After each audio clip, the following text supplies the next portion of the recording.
Welcome everybody to another episode of the F1 Journey, and here for round number 11, and without further ado, let's get straight into everything and see what's been going on. And all of the talk coming into Singapore is with regards to one specific autosport journalist and Tom in a very, very hasty and fiery Thursday media session. First things first, Tom was involved in a very serious altercation with an autosport journalist during Thursday's media act. Now, what we can tell from this is it was said that the journalist hit out against Tom with regards to the mystery agent and questioned what he called his selfish act. Now, of course, we saw last week that Daniel Ricciardo was put under pressure by the media for not telling anybody else about this mystery agent who turned out to be a scandal, and it really did cost the likes of Verstappen and Lando Norris their careers, really, in a sense. And obviously, Ricciardo was put under pressure last week. This week now in the media duties, Tom was put under pressure. But his pressure took a very more serious turn. Being asked about this situation in the first place, Tom was more than happy to answer the question about not telling anybody else with regards to knowing his agent. However, this autosport journalist went a little bit too far, and instead of just finishing the question of why did you not tell anybody else about it, he decided to try and mention that this was a fully selfish act by Tom, and basically just tried to play a bit of mind games against Tom to basically get him to lash out. In that situation, Tom simply just laughed and ignored the journalist and just said, next question. However, the journalist was having none of this. He then went ahead and decided to bring up the drug scandal, which was at the very start of Tom's new career in Formula 1, stating that he was a liar with the whole situation and saying that a new trial should have been done, you should never be in Formula 1. And pretty much it was a complete role reversal. Tom played the mind games on the journalist by not giving him what he wanted, and it was the journalist that snapped and not Tom. The journalist was safely escorted out of the media room, and Tom was relieved of media duties for the rest of the day via Red Bull Racing. So, yeah, that was a little bit of an interesting way to start the weekend. Maybe we'll see Tom in some more fiery media duties very, very soon. But that's all for now. Having a look then at the transfer centre, we're going to move over to the transfer centre first things first and have a look and see what people have been saying over on that side of things. So first things first then, some news coming out from Ferrari. Charles Leclerc has signed a brand new deal with Ferrari as Alonso announces his retirement from Formula 1. Leclerc is happy to have brought himself a new deal with Ferrari. Ferrari said that Charles Leclerc has done enough to produce a new contract with the team. He believes that they just need to work on their performance overall, but when Charles had a quick car, he's made sure that he's taken advantage of it. Alonso, meanwhile, says that he has had a great blast coming back into Formula 1, but he realizes that he just needs to move on from Formula 1 and says that he's happy that at least in his final season, he did pick up a race victory, which is what he really wanted to do. And now he is going to be looking at new opportunities. Meanwhile, another departure is going to be Valtteri Bottas. He is leaving Audi at the end of the season.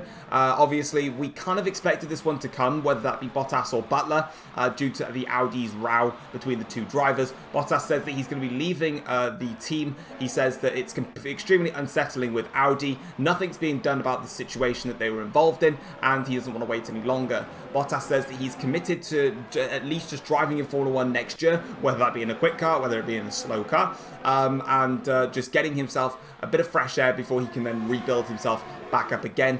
Tom's contract negotiations have stalled with Red Bull. Now, they started this a very long time ago in the season. They eventually then got called off, which we now realise. We never knew that to start with, which is why obviously we never announced it. And now they try to renegotiate again, and it seems to have stalled.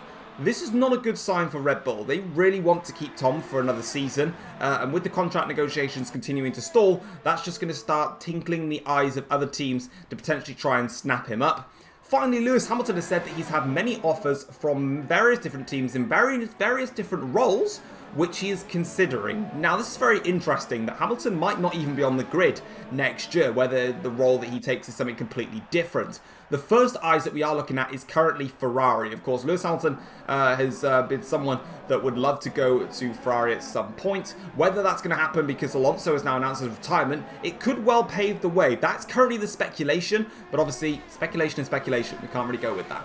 And then finally, we're going to have a look at the race news then. And first things first, Red Bull way off the pace. They did not have the performance in practice. Very, very slow. And they really need to get it all together in qualifying in the race, or it could be a struggle. Ferrari, though, have closed the gap on McLaren heading into this weekend. We see that Leclerc and Alonso feel much more comfy on the streets and have definitely narrowed that window between themselves and McLaren. And finally, it looks like Renault have got the edge over their rivals Porsche and Audi, which is critical because they need to gain points back in the championship. But without further ado, let's get straight into it. Round number 11, Singapore Grand Prix.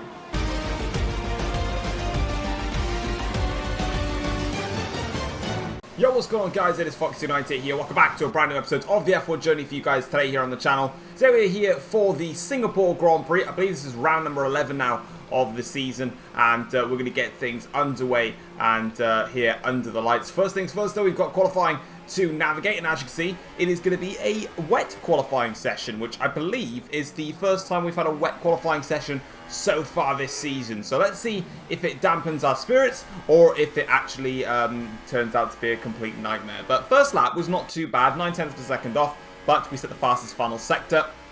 And in qualifying, the momentum for me was to just get as many laps as I possibly could down, because the track would just get faster and faster and faster. And that's exactly what we did. We're now just 0.3 of a second off. Still down in P7, but we are obviously improving. Now we're obviously dropped down to 8th here, but with a couple of minutes to go, we're going to cross through towards the last bit of the lap. Bit of a tank slapper on the exit, but we're still 1.2 seconds off the pace as the likes of the McLarens now have set their laps, which of course is going to really compromise stuff. We've now got pretty much just 2 laps left where we can really do something. Our next lap puts us into 2nd place, so it was a great lap there. It's 0.8 off of what Sam did, but it was still an impressive lap nonetheless. We crossed the start-finish line. My final lap, which you just saw then, I did not improve. I actually lost time. I couldn't find any more time in the car, so I gave it everything I possibly could.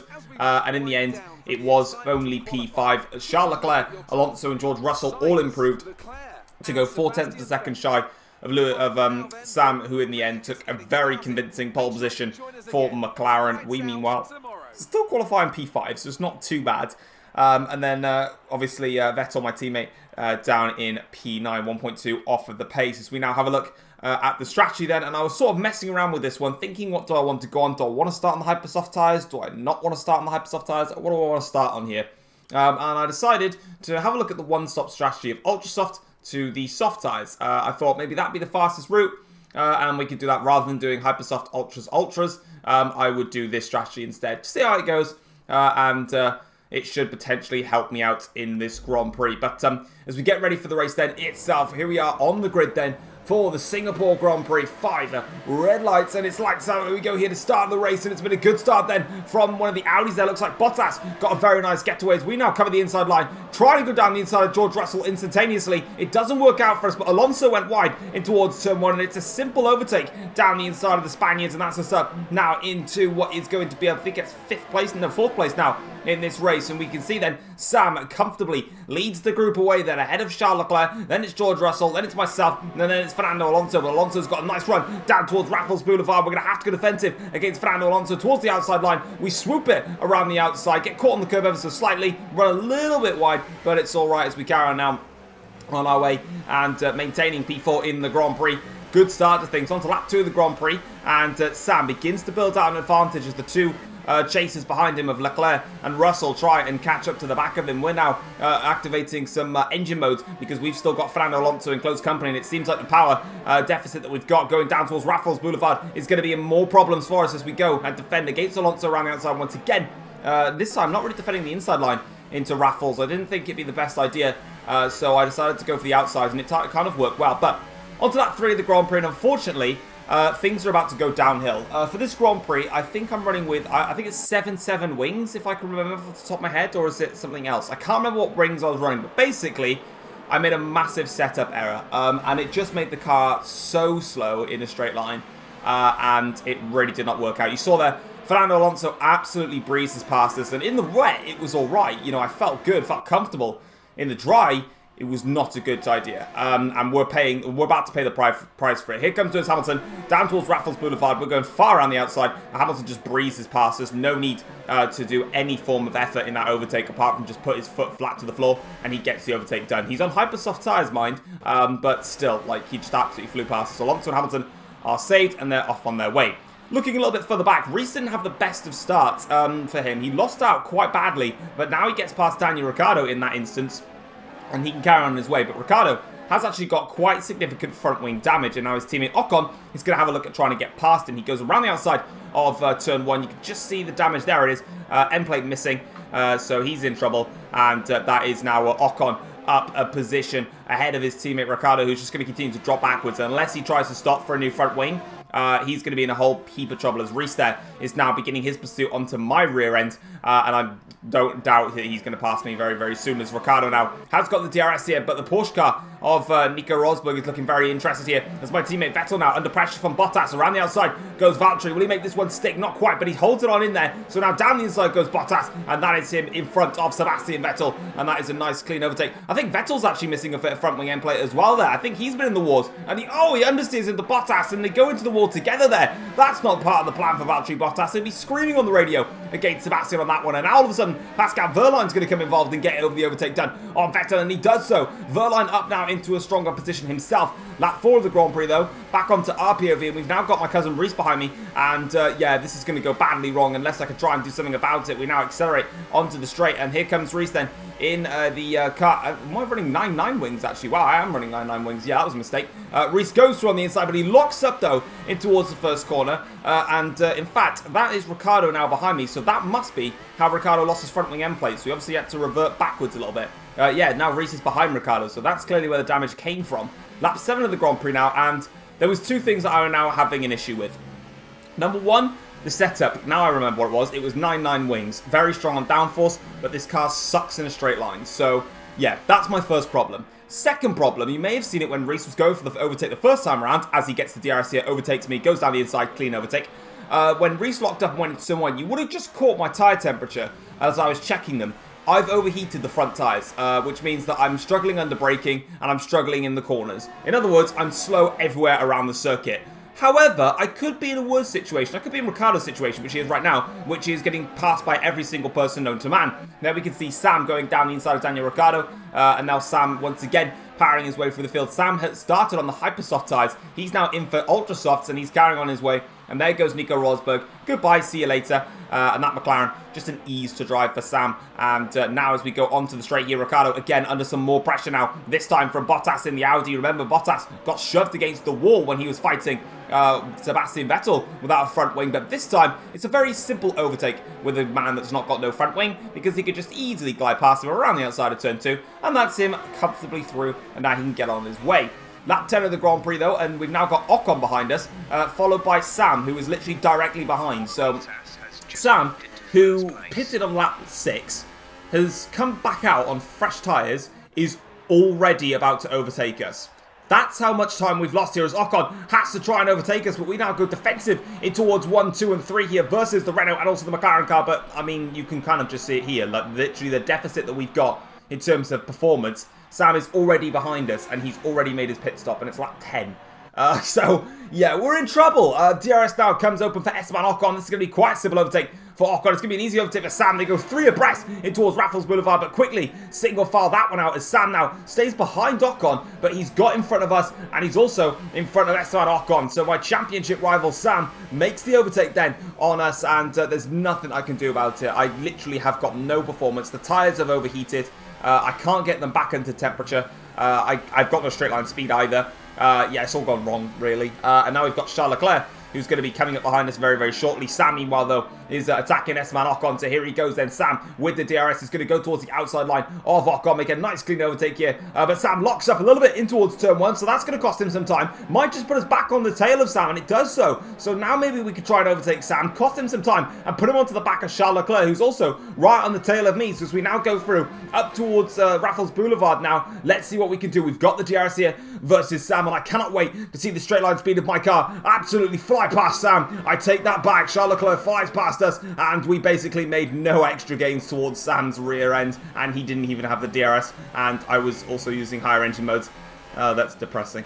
Okay, cut that out. We now are back down into P6 in this Grand Prix, and already I was just looking at this as, where am I going to finish? What am I going to do? This is going to be a long, long race. Lap 12 of the Grand Prix. We're coming in now for our first and should be one and only stop of this Grand Prix, to go onto a set of the soft tyres now and take them to the end of the Grand Prix, but it has not gone well at all. And it's completely my fault. I picked the setup. I decided to run this one, and it completely backfired. What I really should have done is just run the standard 6-6 wings and just said, you know what, that'll do. That's enough downforce for this car. You know, this car's good in the corners, I know that, but I decided to basically I was just an idiot. I don't know what I was doing. I picked this setup. I remember it working before on this game, and clearly not with the car I've got, and that's the compromise we've got. But on the plus side, we have exited the pits and we're still in the points. So, if all things considered, we should be looking at a points finish. And where that ends up being, who knows? Now, we just had a virtual safety car here on lap 14, but now we're onto the back of Nick DeVries, and I knew that I wasn't going to overtake him with the DRS, so I decided to just throw it up the inside of turn 4, completely compromise his line, and just use the DRS as a bit of a bonus, basically as a leveler. Unfortunately, nothing else really happened in the middle stint, but on this lap 18 of the Grand Prix, I gave up with my soft tyres. I was having such a horrid race. I was once again, the tyres were overheating. They were slow, and they just weren't working. And I decided, you know what, screw it. I'm just going to get off them, get on ultra soft tyres, and just go to the end. And yeah, I was really angry. I was just frustrated in the car. Like, you know, it's one of those races where, like, if you know, you're slow and you know why, and there's nothing you can do about it. Like, I can't change my setup. The only way I can change my setup is restarting the race. That's just cheating. So why would I do that? And yeah, I just sort of ran out of ideas. You know, I was thinking of getting the soft tyres all the way to the end, but I saw that my soft tyres are overheating again, and you know, the cars in front of me were just getting further and further in front, and I knew that if they got onto the back of me, for the guys that were in front of me, if they pitted and came back behind me, it would just be so easy for them to get back past me again, unless I literally held up the entire pack like a train.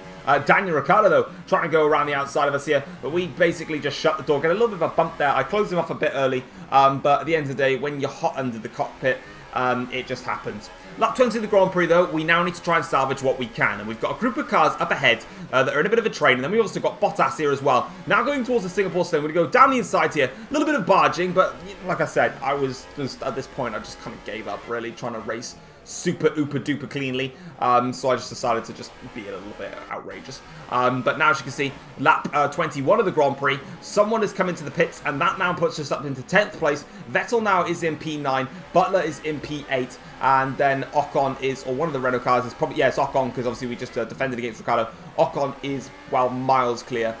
So really what we're looking at is only 8th place at best, which is really, really bad, but it's all I can do. But as you can see here, I mean, look at Vettel. Vettel's even pulling away from me. We both have slipstream and DRS. That's really close to the back of my teammate. But Vettel was already flying clear. I wasn't using all my engine modes, granted, but still, I should be able to stick with Vettel. He's my teammate. We've got the same car, but it just shows how weak I went with my setup. Like I said, I've said it in this video, in this recording already. It's my fault. But as we now go through towards the Singapore Sling, we've got much more grip and performance on these tyres. We go down the inside of Devon Butler, make that move stick on him, and that's the overtake done. 8th place is ours. Ocon, meanwhile, is on the ultra soft tyres. Sam has just set the fast lap of the race on 38.0. We clipped the wall on the exit there, and unfortunately, that was kind of that for the Grand Prix. It was a very quiet one, actually, considering we don't have many quiet ones, but this one unfortunately was one. And for me, it was an absolute disaster. We're now coming towards the start-finish line. We're just gonna, you know, give credit where credit's due. Sam comes along and wins the Singapore Grand Prix, so he does what he needed to do for McLaren. Meanwhile, for us, though, it's only going to be P8 after starting P5 with a major setup problem. And as we have a look at the race results now, we can see that it was basically, like I said, it was a complete mistake on our behalf, and unfortunately, we have to take the blame for it. Now, as you can see, Sam wins the Grand Prix in the McLaren car. He finishes with 25 points. Charles Leclerc takes home 2nd place for Ferrari, 25.9 or 26 seconds behind Sam. So he was a very long way back in the end, but still a nice podium for Ferrari, who really needed it. George Russell claims the final podium spot in 3rd place, only about half a second shy of Charles Leclerc, so he was closing the gap to him. Fernando Alonso takes home P4, which is again a good result for Alonso, considering overall he's not really had that good of a season, if we're perfectly honest. Lewis Hamilton will be gutted to finish in P5 in the McLaren, half a minute behind his teammate Sam, which is not that good. Reese finishing in P6 for Mercedes, again an okay race for Reese. He probably would have wanted a bit more considering where he started. Ocon finishes in P7, 48 seconds behind. We then finish home in P8, 1 minute and 17 seconds behind the race winner. That just shows how much of an embarrassment that race was. My teammate Vettel did manage to get P9, and he finished a minute and 22 back. And then Bottas for Audi finishes in P10, a minute and 44 behind. So overall, we really did finish a long way off just in general. Having a look then at the Drivers' Championship, and things have completely taken a twist, and that race for the title gets even closer, to the point where me and Sam are now level. However, Sam has won 3 races this year. I believe I've won 4 at this point, or 3 or 4. I think I've already calculated it out. We've got more wins than Sam this season, as far as I remember from my calculations. So we maintain that on the basis of having more race victories. Charles Leclerc in the Ferrari, still in 3rd in the championship on 126 points. Mathematically, it's still not impossible for Charles Leclerc to get himself back into there, but unfortunately, he's just not had a good mid-section of this season, and it's not working out for him. George Russell is in 4th in the championship. He's on 90 points. Yeah, it's, again, George is looking to potentially try and beat Charles Leclerc, see if he can get in front of him. If not, try and maintain P4 in the championship, but I'm sure he'll want to go higher. Pascal Wehrlein remains in 5th in the championship, or in fact drops to 5th in the championship. He's on 81 points now, with Fernando Alonso on 78 points. So Alonso now closing up to Pascal Wehrlein. Pascal, I don't even believe, scored a point today. So yeah, unfortunately he stays where he is. Daniel Ricciardo is 7th in the championship on 68 points, with Lewis Hamilton in 8th place. So of course, Hamilton is on 63 points and is closing the gap now to Daniel Ricciardo. Then we've got Devon Butler in 9th in the championship on 60 points, tied with Reese. However, Devon Butler has won a Grand Prix this season. Reese has not. Therefore, Butler, mathematically, in Formula 1 contexts, stays in front of Reese on that one. And then on into the Constructors' Championship we go then. So McLaren lead the Constructors' Championship, I believe for the first time actually. They're now on 226 points and lead the way. Ferrari are on 214 points, and after a strong race for Ferrari here in Singapore and a bad race for us in the Red Bull today, Ferrari now go back to 2nd in the championship and close the gap to McLaren. We are on 197 points for Aston Martin Red Bull. Not a good race at all for us, and that drops us to 3rd in the championship. Reese's Mercedes team, or Reese and George Russell's Mercedes team, should I say, are 150 points and pull away from Porsche. It was a good race overall, with obviously George getting that podium. So Mercedes pull away from Porsche, who are on 126 points, and then Audi are on 112 points. Renault on 84 points. They did the best out of Porsche and Audi, but still falling a long way back. Jaguar, Ford, and Williams, again, still very far down the order. And now what we're going to do is have a look at the post-race notebook and see what the teams and drivers had to say after today's race. Now, first things first, despite being level on points with Tom, Sam has played down his title hopes for this season. What we've seen since the French Grand Prix is the McLaren team be very, very fast. From Monaco onwards, we really saw a change in the performance overall from the team, and Sam has been on a massive roll with it and has been performing to a very high standard. Despite this, Sam still believes that the title race is wide open and that he's not taking it for granted considering what happened last season. Tom, meanwhile, says that he's fighting a losing battle but demands that he's not going to give up on this championship until it is over. Tom says that by far McLaren have got the quickest car on the grid and expects to see Sam become world champion. However, he is still going to give it everything he's got and try and, what he says, is prolong the inevitable. Basically meaning Tom is writing off the championship already, which is a little bit of a negative way of putting about it, or it could just be mind games. Charles Leclerc, meanwhile, is happy to be back on the podium after Ferrari's recent stumble in performance. Charles Leclerc says it feels nice to get back on that podium, spray the champagne, and realise that you've done a good race, beating one of the McLarens at least in that circumstance. But anyway, guys, that is going to wrap it up for today's episode of the F1 Journey. Hope you guys have enjoyed it. If you have, feel free to drop a like and subscribe to the channel if you're new around here as well. And with that being said and done, we will see you guys for the next episode, which is the Italian Grand Prix. So hopefully we can see ourselves fight back with lots of teams going to be bringing some upgrades to that race. Take care all, guys. Peace.